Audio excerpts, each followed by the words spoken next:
আসসালামু আলাইকুম রহমতুল্লাহি ওবরকাতুহু। সম্মানিত দর্শক, সারা বাংলাদেশে এখন তারেক ঝড় চলছে, তারেক জ্বরও চলছে। ঝড় মানে কালবৈশাখীর ঝড় নয়, এটি বাতাসের প্রবল ধাক্কা। চারিদিকে শুধু তারেক রহমান সাহেবের কর্মকাণ্ড এই গত কয়েকদিনে, এগুলো নিয়ে খুব ইতিবাচক আলোচনা হচ্ছে। এটিকে আপনি তারেক ঝড় বলতে পারেন। আর তারেক জ্বর চলছে।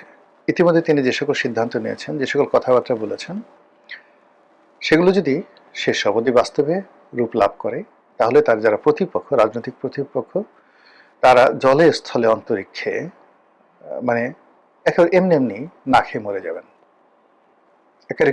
একটা ব্যাং বা যে কোনো একটা প্রাণীকে অভুক্ত অবস্থায় যদি রেখে দিলে সে যেভাবে মরে যায়, তারেক রহমান সাহেব এখন যে কাজগুলো করা শুরু করেছেন, এগুলো যদি শেষ পর্যন্ত করতে পারেন, তার রাজনৈতিক প্রতিপক্ষ এভাবে শুকিয়ে যাবে। এজন্য এটাকে আমি জ্বর বলছি, যে জ্বর হলে মানুষ যেভাবে কাঁপে, তো ওইরকম তারেক সাহেবের যারা প্রতিপক্ষ তারা সেভাবে কাঁপছে। প্রথমত যে শুরুটা কিন্তু জামাত দিয়ে হয়েছে, একটি ভালো কাজ।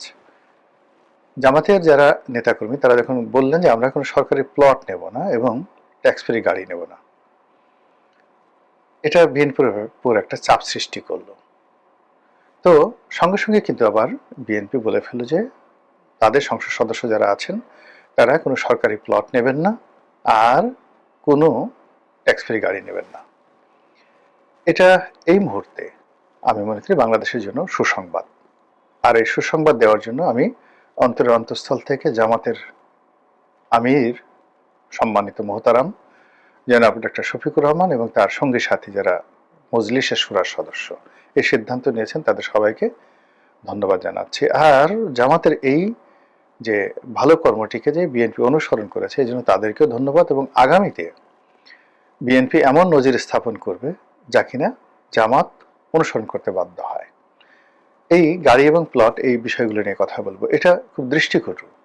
যদিও সংসদ সদস্য হিসেবে মানে অনেকে গাড়ি নিয়েছেন, আমিও নিয়েছি, অনেকে প্রায় সবাই গাড়ি নিয়েছে, আমিও নিয়েছি, কিন্তু বেশিরভাগ লোক এই গাড়িগুলো বিক্রি করে দিয়েছে।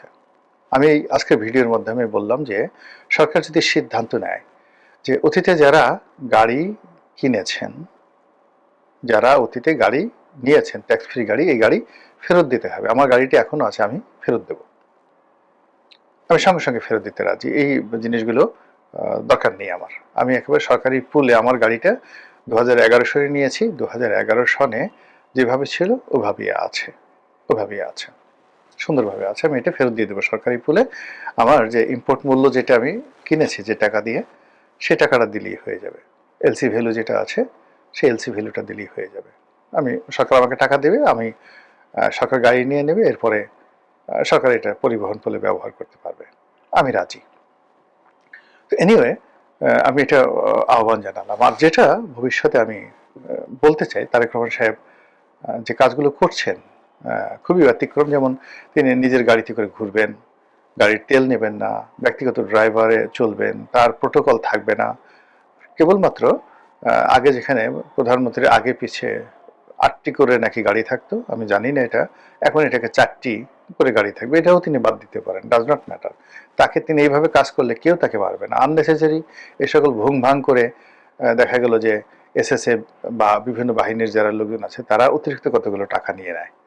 এই যে এসএসএফ বা পিজিআর, বাংলাদেশের পিজিআর এসএসএফ, মানে একের মাত্র বিদেশি লোকদেরকে গার্ড অফ অনার দেওয়ার ছাড়া পিজিআর এর কোনো কাজ আছে, মানে প্রেসিডেন্ট গার্ড রেজিমেন্টের কোনো কাজ আছে? I do not think so. বাংলাদেশে এই যে ছোট্ট একটা মানে মানে মব, ছোট্ট একটা বিরোধ, এই যে এই সময়টাতে গত 17 মাসে সেনাবাহিনীর, পুলিশ, নেভি কেউ তো রক্ষা করতে পারেনি, তারা নিজেরা ইয়ানফসি করেছে। ফলে জনগণের শক্তির উপর দিয়ে রাজনৈতিক দলগুলোর আর কোনো শক্তি নেই। যে ভালোবাসা তারেক রহমান সাহেবের আছে, তার এই সমস্ত কোনো কিছু দরকার নেই। তার ব্যক্তিগত সিকিউরিটির জন্য এসএসএফ বা পুলিশই যথেষ্ট, মোর দ্যান এনাফ। সবচেয়ে অত্যাধুনিক অস্ত্রশস্ত্র বা এসএসএফ নিয়ে তো শেখ হাসিনা থাকতে পারেননি। তিনি মাত্র 1 ঘন্টা সময় চেয়েছিলেন কাপড় চোপড় গোছানোর জন্য, সেটাও হয়নি। তো কাজে এটা তারেক রহমান সাহেবের দুর্ভাগ্য আসলে শেখ হাসিনা যতটুকু সময় পেয়েছেন, হেলিকপ্টার ওঠার সময় পেয়েছেন, তিনি হেলিকপ্টার ওঠার সময় পাবেন না। তো কাজেই তাকে জনগণকে রাজি খুশি করতে হবে, যেটা তিনি এখন করার চেষ্টা করেছেন। তাকে স্বাগত ধন্যবাদ জানাই যে তিনি এই প্রধানমন্ত্রী যে ভুংবাং এটি কমিয়ে দিয়েছেন। দ্বিতীয়ত হলো যে আমার অনুরোধ থাকবে তার প্রতি, তিনি ওই যে বিদেশে যে লাট বহর নিয়ে ডক্টর মোহাম্মদ ইউনূস গেছেন, তারপর বিদেশে যে লাট বহর নিয়ে প্রধানমন্ত্রী শেখ হাসিনা যেতেন, তারপরে প্রধান উপদেষ্টা যেতেন, এই লাট বহরটাকে তাকে বাদ দিতে হবে। লাটবহরটা বাদ দিতে হবে। জাতিসংঘে ভাষণ দেওয়ার জন্য তার যাওয়ার দরকার নাই, তার পররাষ্ট্রমন্ত্রী যথেষ্ট। না, এগুলো আননেসেসারি। এই জাতিসংঘে গিয়ে তিনি ঘোরাফেরা করার চেয়ে তিনি যদি এই পঞ্চগড়ে যান বা অন্য এলাকাতে যান, লোকজনের সাথে কথাবার্তা বললেন, এটা তার উপকার হবে। তিনি তো লন্ডনে থাকতে কোনোদিন লর্ড সভাতে, ওই বিভিন্ন জায়গাতে, কমন সভাতে, তারপরে বিশ্বের বিভিন্ন রাজপ্রাসাদগুলোতে ক্ষমতার জন্য ঘুরে বেড়াননি। তিনি তো ওই কাফেতে বসছেন, মেট্রোতে ঘোরাফেরা করছেন, জুতো পরে রাস্তায় একাকে ঘোরাফেরা করছেন, কিন্তু আল্লাহ তার তকদিরে রেখেছিল তিনি তো সেখানে চলে আসছেন। ফলে ওই জাতিসংঘ বিভিন্ন রাজাবাদশাদের সাথে বন্ধু ছবি, রাষ্ট্রদূতদের সাথে দহরম বহরম দুই পয়সার কাজে আসে না, কারো কাজে আসে না। এক্ষেত্রে কি হবে, শেখ হাসিনার জামানাতে বা ডক্টর মোহাম্মদ ইউনূসের জামানাতে হাজার হাজার কোটি টাকা কেবলমাত্র বিমান ভাড়া এই সমস্ত ভুংভাং করে বিদেশে ভ্রমণে ব্যয় হয়েছে। উনি এটা বন্ধ করতে পারেন যে না, আমি এই কাজগুলো করব না, যেখানে যাওয়া দরকার আমি একা যাব, আর নিজের ব্যাগ নিজে টানবো। অতীতে যেভাবে আমি আমার ব্যাগ টেনেছি, প্রধানমন্ত্রী হিসেবে আমি আমার ব্যাগ টানবো। প্রধানমন্ত্রী হওয়ার আগে আমি প্লেন থেকে নেমেছি, আমি সেম কাজ করব। মানুষ মাথায় করে নাচবে, মানুষ মাথায় করে নাচবে। এরপর যে জিনিসটি হচ্ছে যে তিনি যে প্রধানমন্ত্রী অফিসের যে আপ্যায়ন, এই আপ্যায়নটা বাদ দিতে পারেন। ওখানে কোনো আপ্যায়ন দরকার নেই, এবং এই কাজে হাজার হাজার কোটি টাকা খরচ করা হয়েছে। প্রধানমন্ত্রীর বাসায় সেই অবকাশ থেকে খাবার আসবে, তিনি কয়দিন পর পর বিভিন্ন লোকের ভোজ সভার আয়োজন করবেন, পিঠাপুলি পায়েসের আয়োজন করবেন। এই সমস্ত মানে তার যদি করতে হয়, তিনি বিভিন্ন প্রাইভেট কোম্পানিকে যদি ইভেন্ট ম্যানেজমেন্টে দিয়ে দেন যে ঠিক আছে, এখানে ওই আকিজ গ্রুপের ব্যানার থাকবে, গণভবনে, বঙ্গভবনে তারা এই অনুষ্ঠান করবে, তিনি দেবেন, যারা করতে চায় তারা করবে, আদারওয়াইজ এই সমস্ত অনুষ্ঠান তিনি রাজকোষ থেকে একটা পয়সা খরচ করবেন না। বিশ্বাস করেন, একেবারে তাকে বাদশাহ নাসিরউদ্দিনের মতো মানুষ ভালোবাসবে, শ্রদ্ধা করবে। আমি এই অবস্থা। আর একটা বিষয় যেটা তারেক জর এবং তারেক ঝড় সম্পর্কে বলতে চাই, এটা যদি তিনি করতে পারেন তিনি অমরত্ব লাভ করেন। সেটা হলো এই যে সংসদে যে সংরক্ষিত মহিলা আসন, সংরক্ষিত মহিলা আসন, এই মহিলা আসনে দলের যে মনোনয়ন, এটা খুব জঘন্য। এই এরশাদ সাহেব এই জিনিসটা শুরু করেছিলেন, এবং ওই সময়টাতে এটাকে নিয়ে বলা হয়েছিল যে সংসদে 30 সেট অলংকার, সুন্দরী সুন্দরী নারীদেরকে এরশাদ সেই এমপি বানিয়েছিলেন, 30 জনকে বানিয়েছিলেন। তারা এসে সেজেগুজে সংসদে বসে থাকতো। এদের সংসদে মানে বসে রাষ্ট্র পরিচালনা, সংসদ পরিচালনা, দেশ পরিচালনা, নারীদেরকে রিপ্রেজেন্ট করা, মানে ন্যূনতম যে 1% একটা সিঙ্গেল উদাহরণ আছে আমি সেই এরশাদের জমানা থেকে আজ পর্যন্ত দেখিনি এই সংরক্ষিত মহিলা আসনের। বরং এদের কারণে অনেক সমস্যা হয়। সংসদে এরা বসে থাকে, যেভাবে কথাবার্তা বলে, ঘেঁষাঘেঁষি করে, যাদের একটু অভ্যাস খারাপ তারা পুরুষদের সাথে ঢলাঢলি করে, ক্ষমতা পেতে চায়, মন্ত্রীদের সাথে রং করে, নানা রকম। আবার এই মনোনয়ন পাওয়ার জন্য কি সে জঘন্য কর্মকাণ্ড হয়। অনেক স্বামী তার বউ পাঠায় দেয়। আমি কি বলবো, এই রোজার মাসে, এই আজকে রোজার দিনে প্রথম রোজাতে এই ধরনের কথাবার্তা বলতে হচ্ছে। ফলে এই জায়গাটাতে তিনি যদি দলের যারা নেতাকর্মী রয়েছেন, যোগ্য নেতাকর্মী রয়েছে নারী, তাদেরকে পুরুষদের মতো মনোনয়ন তিনি আহ্বান করলেন, দল থেকে মনোনয়ন দেওয়া হলো।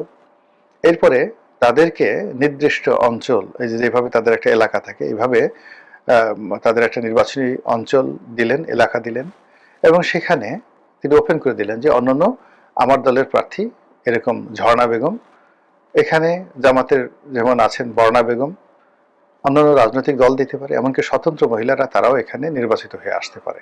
একটা ইলেকশনের আয়োজন করলেন, যারা আসবেন যোগ্য, সম্মানিত, এবং তাদের প্রতি জনগণের আস্থা থাকবে।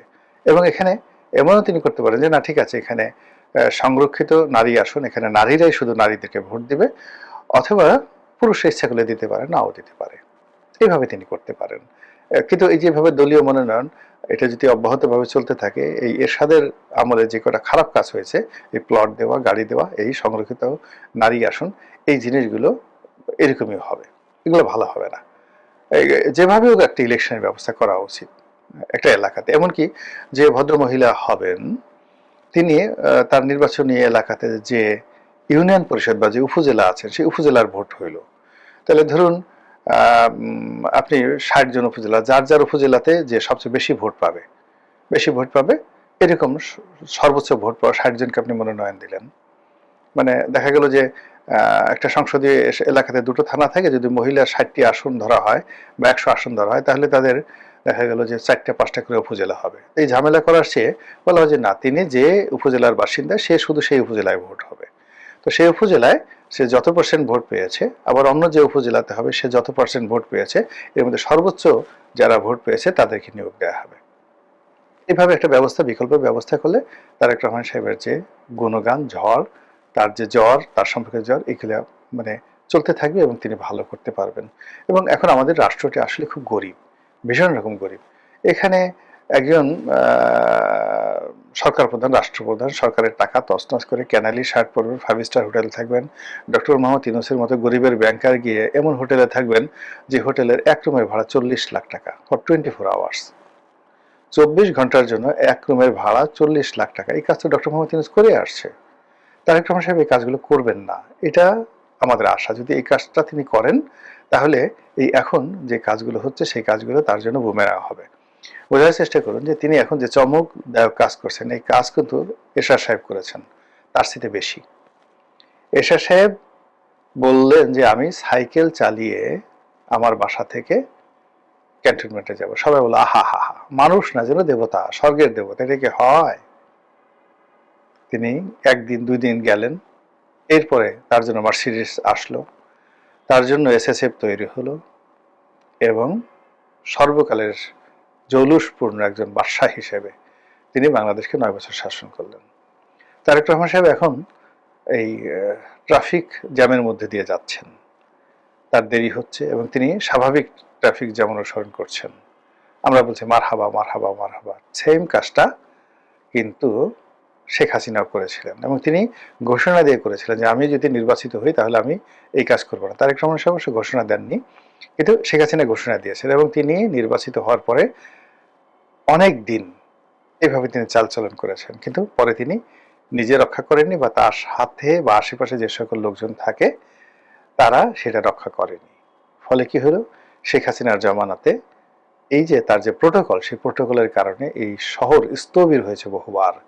আর এই রাষ্ট্রের কত হাজার কোটি টাকা যে খরচ গেছে তার কোনো ইয়াত্তা নাই। তো সেই কাজটি তারেক রহমান সাহেব শুরু করেছেন, ধন্যবাদ দিচ্ছি, কিন্তু আরো ধন্যবাদ দেবো, দোয়া করব যদি তিনি সেটি শেষ পর্যন্ত লালন করতে পারেন, পালন করতে পারেন, অনুসরণ করতে পারেন। এমনকি এই যে তার এই প্রোটোকলের পরিবর্তে তিনি যদি ব্যক্তিগত হেলিকপ্টারে করে বা রাষ্ট্রের হেলিকপ্টারে করে তার বাসভবন থেকে সচিবালয়ে আসেন, সেটাও রাষ্ট্রের জন্য অনেক অনেক কম ব্যয়। এখানে পার আওয়ার ফ্লাইংয়ে মানে হেলিকপ্টারগুলো খুব অল্প টাকা নেয়, সম্ভবত 50-60 হাজার টাকা হলেই তিনি আসতে পারবেন। কিন্তু তার গাড়ির বহর নিয়ে সবাইকে ঠেকিয়ে দিয়ে তিনি যদি সচিবালয়ে আসেন, 1 ঘন্টা যদি যানজট হয় সেই 1 ঘন্টাতে 100 কোটি টাকা লস হবে। তো এই কাজগুলো তিনি শুরু করেছেন, এটার জন্য তাকে অনেক অনেক ধন্যবাদ। তো এটা চলতে থাকুক, রাষ্ট্র চলমান, সময় চলমান, আমরাও চলমান। তিনি ভালো কাজ করেছেন, আজ প্রশংসা করলাম।